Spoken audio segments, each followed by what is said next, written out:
Welcome to KGM1Radio.com. Like us at Facebook.com/KGM1 Online Radio and Twitter.com/KGM1 Radio. If you'd like to hear more, click in to tpng.biz. We are back. I am your man Solomon. It's Tisha Trinae. And who is this again? Tisha Trinae. Teacher Trinae. Boy, fellas, if you just knew what I have to deal with every weekend on this show, it'll make a man say his prayers. Hello, everyone. Welcome back to another episode of He Say, She Say. And we have a great show in store for you today. We are going to be talking about this controversial issue of Am I My Brother's Keeper? Obama back in February passed this initiative, and it's caused quite a bit of controversy. I know that the Reverend Al Sharpton will be holding a panel to bring the women on. The name of this show today will be The Tea with the Sisters, The Black Woman Speaks. The purpose of that was because out in the media world, there's a lot of controversy, as I said before, and what they're trying to do is they're trying to shake up the African American woman and get her hair stirred up, saying that how dare he count you out, and what about you, what about the youth, what about the young girls. And what I need everyone to understand from my point of view as well as from a black woman's point of view is the home is not in order without the man in order first. So if the man and the young man is not prepared, if he's not the head, he's the head, then at no point is the home in order. Of course, we'll have some that may say no, it needs to be fair across the board for everyone, but ultimately I want the black woman to speak on her outlook on everything. We had a discussion, and they was talking about a Hallmark card that Hallmark came out with where they're giving thanks to mothers on Father's Day. Yeah, that's very true. And I think we discussed that last week.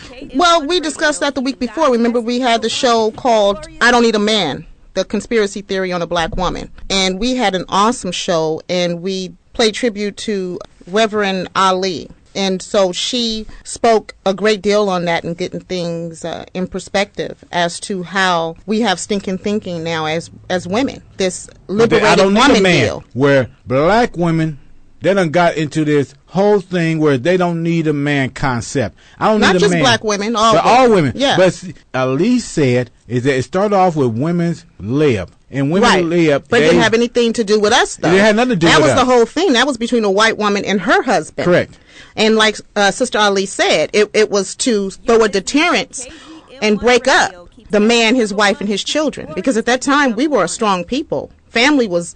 That's what we were all about then at that time. We had to be about that because, yes. first of all, we had the Ku Klux Klan. Well, I wasn't there because I don't think I can even deal with it because I know I'd be strung from a tree because I ain't finna let nobody just whoop on me, just drag my daddy out the house and beat on him. And we got 15 different other families with guns and nobody just putting their guns down. And I'm like, what? But, that's a whole different subject. But today, we have women now who feel this way that I make my own money. I pay my own bills. I have my own car, my own house. I don't need no man.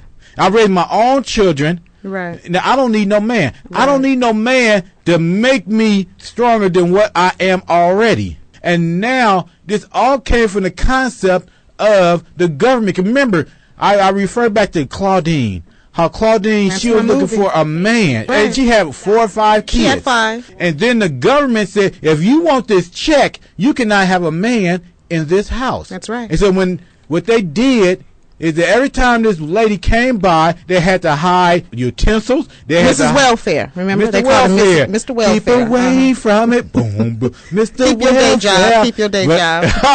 See. I'm looking for the Sandman. But, and that mental block has begun today. Because most women, and sometimes men, they are generations into the welfare system. Right. And now what that's doing, that's building a crutch on their mind. So now you have women that's running a household because the fathers have abandoned their household and then shacked up with another woman and got her pregnant and abandoned that household. Then you got another one and abandoned that household. So now you have multiple families without no daddy. Yeah. So now, and I think that contributes a great deal to the crime rate, dropouts, the gangs, the murdering. These young men are just all over the map. They have no sense of who they are, a sense of direction. So anyway, today we have Dr. Lakita DeLong joining us. Is spiritually wired to motivate, inspire, and psychologically impact people's life by encouraging and empowering them to think out loud and live life full and on purpose. How are you doing? I'm wonderful. How are you? Oh, I am blessed. It cannot be stressed. And thank you guys so much.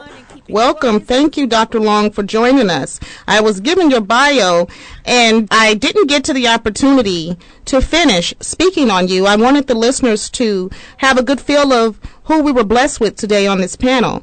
You're also an author of several books. Yes, that's it's sort of a marketplace outreach sort of ministry that is both virtual as well as residential, meaning we actually go to various locations across the country. And it's just designed to encourage and bring relevant information to women who are advancing God's kingdom by utilizing every effort that they have. So it's just designed to really give women the permission to just go all out for God. You know, if you're a lawyer, great. Be a lawyer that also does what you love to do, but also be an advocate for the things of God as well. So you can be able to advance His kingdom. Yeah. That's right. I see here also you said you have a movement for Girl Talk program and conferences, a program for girls ages 8 to 18 years old. That is correct. Is that all the same for Wake, or is that separate? No, it's actually separate. The Girl Talk conference and program started in September of 2008, and I just put on my heart to get women, the girls, and the women that support them, one us, the unspoken thing, so that we can learn what it is we could do to help our girls make better choices, decisions, etc. And it started off, we had 30 people that registered, 55 people showed up, and then our largest conference was a little over 500 people. Yeah, so it's been really powerful. Wow. And this coming up fall, we'll be starting our after-school Girl Talk engagement educational program. Now, where is that located? Is it just, I know that you reside in Antioch. What areas is this Yes, on? that's going to be located in the Antioch area in East County. Are you looking to travel with that at all? And so the goal is, and has always been since its inception, is that there will be a Girl Talk program in every school. I think it's a preventative measure. The curriculum follows suit with some of the core educational principles and things that issue with the school districts across the country, but particularly to get people back to being grounded around social issues, moral issues, educational issues as well. So it definitely can be duplicated to other schools, school systems, etc. So yes, we are definitely looking to expand it. We do have a particular participant in the Virginia area that we're working with right now to get that incorporated out there.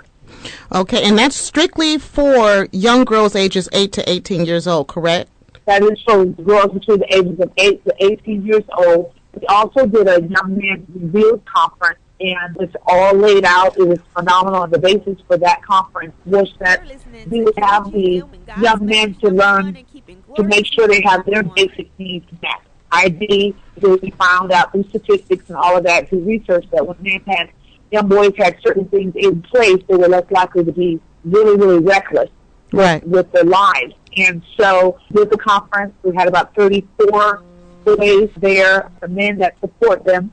And out of that 34, we had 14 that have gone on to college and they're currently there now. None have gone to juvenile hall or returned. So that's good. That's actually been about 4 years now. So, yeah. Okay, Lakita, how you doing today? This is Gabriel Solomon. Yes. And I just let the women talk because I was learned to let a woman go first all the time. I love it. So I try to be a gentleman, even though I'm an old country boy from Texas. So I try to show my hospitality everywhere I go.